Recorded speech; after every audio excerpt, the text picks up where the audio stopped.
Hi, my name is Judy Racusin. I'm the Deputy Project Scientist on the Fermi Gamma-ray Space Telescope. I'm here today to watch a video with you of 14 years of observations collected by the Fermi Large Area Telescope, or the LAT. This is the primary instrument on the Fermi mission, and it surveys the entire sky every few hours. This allows it to do a lot of really cool things. It can look at sources that vary on timescales from a fraction of a second to years on end. There are two different kinds of maps that we're going to look at.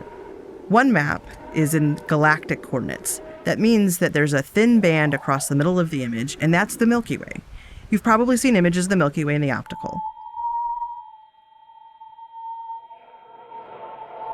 The Milky Way in the gamma rays looks kind of similar, except we're looking at a number of different types of objects.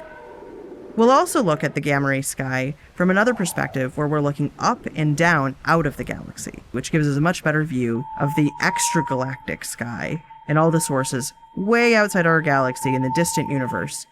In this map of the gamma ray sky, where we have blue and red and yellow tones, what we're seeing are actually intensity maps. Fermi isn't an imaging instrument like you think of Hubble or Webb. What it is it's actually a photon collecting instrument. It's a particle detector in space. And we make these maps by adding up all of the photons we collect. In this case, these are over 4 days. The color scheme, blue, red, yellow, this is just a way for us to visualize it, because our eyes don't see gamma rays. Those circular sources that you see in the galactic plane are actually individual objects. Most of those are pulsars. These are rapidly spinning, dense stellar remnants called neutron stars that are actually varying, pulsing on timescales from hundreds of times per second to several seconds. We see sources above and below the galactic plane.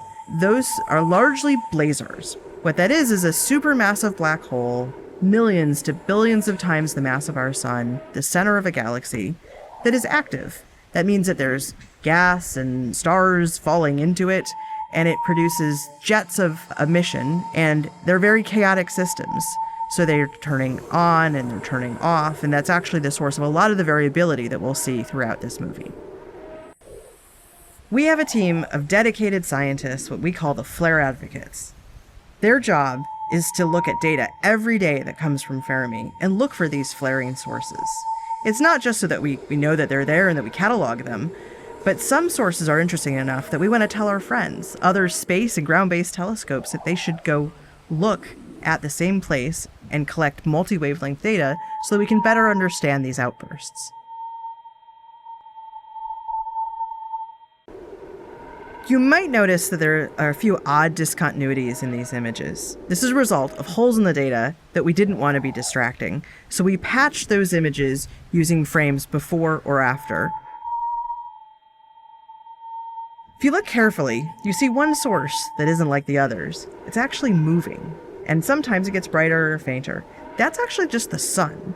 The sun is an interesting source in the gamma rays. It's not the brightest source in the sky like it is in the optical, but it's prominent in its quiescent state, where we're just seeing cosmic rays interacting with the solar atmosphere. We also see it when there are solar flares.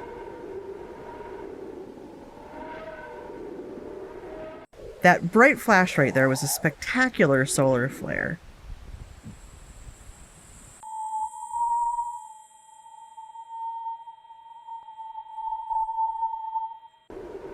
You may have noticed a lot of variations in the sky over time. It's not the galaxy itself is getting brighter or fainter. It's that as Fermi surveys the sky, it doesn't do it completely evenly.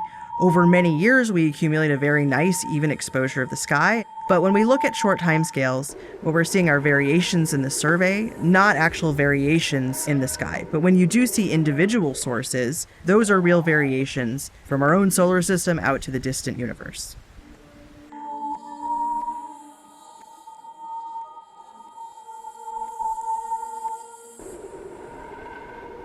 The sky exposure pattern seems to change a bit starting about 2018. This was due to a hardware issue where one of our solar panels stopped rotating. It's still fully functional, and Fermi has enough power to operate both instruments and the observatory. What it means, though, is that the way we observe the sky and the timescales in which we survey have changed a bit.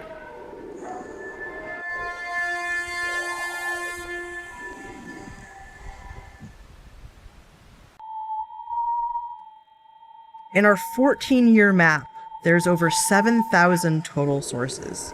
Almost 4,000 of those are these active galaxies, these blazars. There's several hundred pulsars, and in total, something like 2,000 of these sources are variable.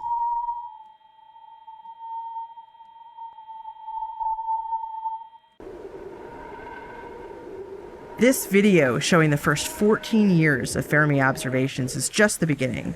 Fermi continues to observe the dynamic sky every day, and we hope it'll continue to do so for many years into the future.